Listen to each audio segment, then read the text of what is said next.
इंदौर नगर निगम में ठेकेदारों ने फर्जी बिल लगाकर 28 करोड़ रुपए का पेमेंट लेने का प्रयास किया है। निगम के ऑडिट डिपार्टमेंट ने बिल को पास कर अकाउंट डिपार्टमेंट में पेमेंट के लिए भेज दिया था। अकाउंट डिपार्टमेंट ने जब जांच की तो फर्जीवाड़ा सामने आया है, जिसके बाद निगम ने 5 ठेकेदारों पर केस दर्ज किया है। नगर निगम के अकाउंट डिपार्टमेंट में किंग कंस्ट्रक्शन की जाकिर, ग्रीन कंस्ट्रक्शन की मोहम्मद सिद्दीक, न्यू कंस्ट्रक्शन की साजिद, जानवी इंटरप्राइजेस व सीपी इंटरप्राइजेस के राहुल वडीरा व रेनू वडीरा ने ड्रेनेज कार्य सहित अन्य कामों के फर्जी बिल बनाकर पेमेंट के लिए ऑडिट डिपार्टमेंट के पास भेजे थे। ऑडिट डिपार्टमेंट से बिल पास होकर अकाउंट डिपार्टमेंट के पास पहुंचे। अकाउंट डिपार्टमेंट ने ड्रेनेज विभाग से संपर्क किया तो पता चला कि इस तरह का कोई कार्य उक्त कॉन्ट्रैक्टरों के द्वारा नहीं किया है। दरअसल काम मंजूर होने के बाद वर्क ऑर्डर जारी होता है और फिर काम शुरू होता है। काम की ओके रिपोर्ट आने के बाद पेमेंट करते हैं। उक्त कामों की फाइल अपर आयुक्त कार्यालय से गई और उस पर कुछ लोगों के दस्तखत भी हुए हैं।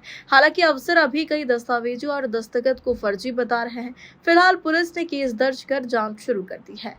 इंदौर से विवान राजपूत की रिपोर्ट। एमजी रोड थाना क्षेत्र के अंतर्गत एक जांच पर से एक केस रजिस्टर किया गया है धोखाधड़ी का, जिसमें यह पाया गया कि एक 2018-19 में जो वर्क के जो बिल होते हैं, बिल ऑडिट डिपार्टमेंट से पास होते हुए अकाउंट डिपार्टमेंट में गए। अकाउंट डिपार्टमेंट में पेमेंट के लिए अकाउंट डिपार्टमेंट ने ड्रेनेज डिपार्टमेंट से जब ये जानकारी ली कि क्या इस तरह का कोई काम हुआ है, तो ये समझ में आया कि केवल बिल फर्जी बनाए गए हैं, इस तरह कोई काम नहीं हुआ है।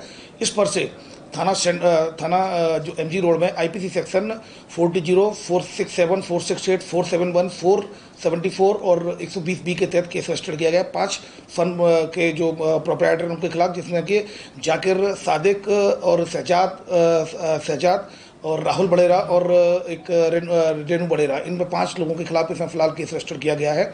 इसमें इन्वेस्टिगेशन में आए हुए तथ्यों के आधार पर वैधानिक कार्रवाई सुनिश्चित की जा रही है। जैसा कि मैंने बताया, 28 करोड़ का धोखाधड़ी का मामला सामने आया है। अभी इन्वेस्टिगेशन इंक्वायरी के बाद इसमें इन्वेस्टिगेशन इसमें केस रजिस्टर किया जाकर इन्वेस्टिगेशन की जा रही है। किसी नेता का या किसी नगर निगम कर्मचारी का अभी फिलहाल चूंकि ये पूरा मामला जो अकाउंट डिपार्टमेंट ने पकड़ा है, अकाउंट डिपार्टमेंट ने जब ड्रेनेज डिपार्टमेंट से जानकारी ली, तब फिर उन्होंने जानकारी बनाकर जांच के लिए आवेदन दिया था, जिस पर जांच पर से थाना एमजी रोड में ये मुकदमा केस रजिस्टर किया गया है। अब केस रजिस्टर्ड होने के बाद अब इन्वेस्टिगेशन में इन तथ्यों को लिया जाएगा, इसमें कौन से विभाग जिम्मेदार है, ऑडिट में कैसे पास हुआ है और अकाउंट तक कैसे पहुंचा, इस सारी चीजों का अब इन्वेस्टिगेशन में खुलासा किया जाएगा। अभी फिलहाल पुराने रिकॉर्ड आरोपी के सामने नहीं आए हैं, इस बारे में भी जानकारी जुटाई जा रही है।